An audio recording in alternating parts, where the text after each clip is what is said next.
Welcome to another Northern Outdoorsman video, and in today's video I'm going to be sighting, well, just making sure this gun is sighted in. This is my Stoeger pellet gun. It doesn't have a scope, it's smaller than the other one I shot before, but it's still the same FPS 495, and I've shot a lot of grouse with this. And it's starting to rain, so I'm going to make this pretty quick. I got a custom grouse target out here that I've been using to sight my pellet guns for quite a while. This one right here. And then I also have this metal target that I use for the 22 that we got. So this is a 177 caliber pellet gun, and I'm going to be using 177 cal hollow points.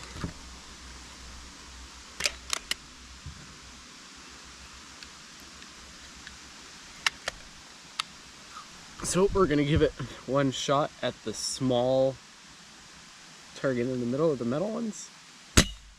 And I missed. Okay, I'm going to be just giving one shot to the head of the grouse, and we'll see what we can do.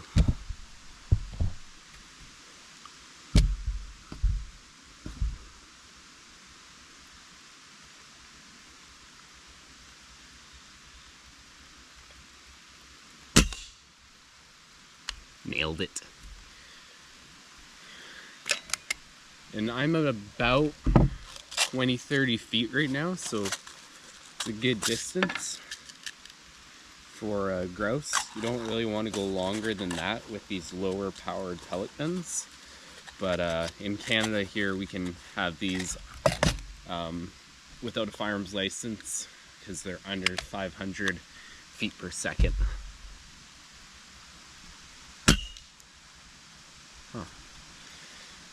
Try to shoot at the big metal target. It's about 1.5 to 2 inches in diameter.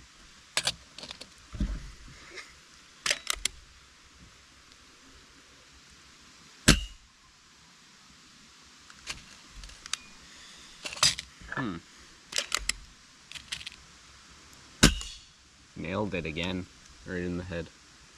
Alrighty, one more with the metal target, and then we'll call it.